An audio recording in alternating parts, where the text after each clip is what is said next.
नमस्कार, मैं नियाज खान और आप देख रहे हैं एनएमएफ न्यूज। महाराष्ट्र की राजनीति में आजकल बहुत ज्यादा उथल पुथल है। महाराष्ट्र में एक तरफ बीजेपी खुद को बैकफुट पर देखते हुए राज ठाकरे का सहारा ले रही है, वहीं राज ठाकरे भी महाराष्ट्र की राजनीति में हाशिए पर खड़े होने के बाद एक बार फिर खुद को चमकाना चाहते हैं और बीजेपी के साथ हिंदुत्व के मुद्दे पर महाराष्ट्र में खुद को स्थापित करना चाहते हैं।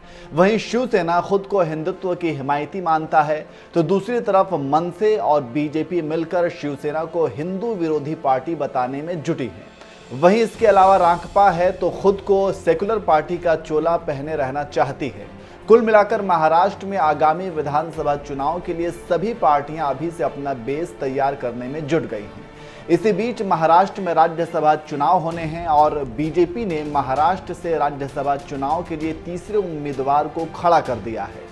वहीं बीजेपी के इस फैसले पर शिवसेना भड़क गई है और बीजेपी पर खरीद फरोख्त का आरोप लगा दिया है। दरअसल केंद्रीय मंत्री पीयूष गोयल के साथ बीजेपी के 3 उम्मीदवारों, कांग्रेस के उम्मीदवार इमरान प्रतापगढ़ी और रांकपा के प्रफुल्ल पटेल ने 10 जून को होने वाले राज्यसभा चुनाव के लिए सोमवार को नामांकन दाखिल किया। इसके साथ ही महाराष्ट्र में 6ठी सीट के लिए करीबी मुकाबले का मंच तैयार हो गया। चलिए अब आपको महाराष्ट्र में राज्यसभा सीट के समीकरण को समझाते हैं। महाराष्ट्र में राज्यसभा की 6 सीटें खाली हुई हैं, जिनमें कांग्रेस और रांकपा के पास एक सीट जीतने के लिए पर्याप्त संख्या है, जबकि भाजपा के पास 2 सीटें जीतने के लिए पर्याप्त विधायक हैं। शिवसेना के पास एक उम्मीदवार को राज्यसभा भेजने के लिए पर्याप्त संख्या है।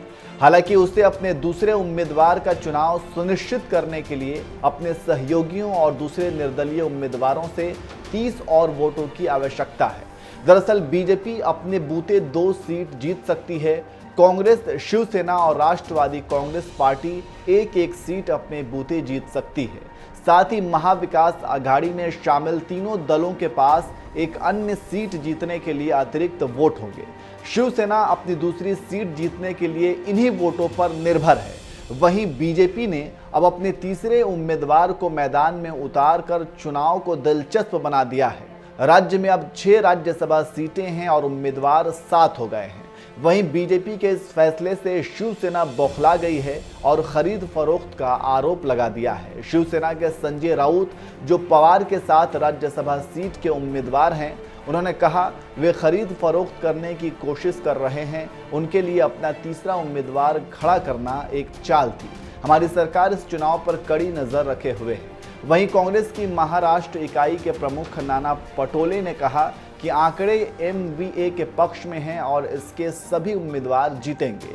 वहीं शिवसेना के इस आरोप के बाद विपक्ष के नेता देवेंद्र फडणवीस ने कहा कि हमें खरीद फरोख्त करने की कोई आवश्यकता नहीं है। हमने 3 उम्मीदवारों को खड़ा किया है क्योंकि हमें विश्वास है कि हमारे 3 उम्मीदवार निर्वाचित होंगे। शिवसेना को अपना दूसरा उम्मीदवार वापस ले लेना चाहिए। हमारे सभी उम्मीदवार राज्य से और उसी पार्टी से हैं। हमें विश्वास है कि लोग अपने विवेक का इस्तेमाल करेंगे और हमारे उम्मीदवार को वोट देंगे। कोई खरीद फरोख्त नहीं होने वाली है।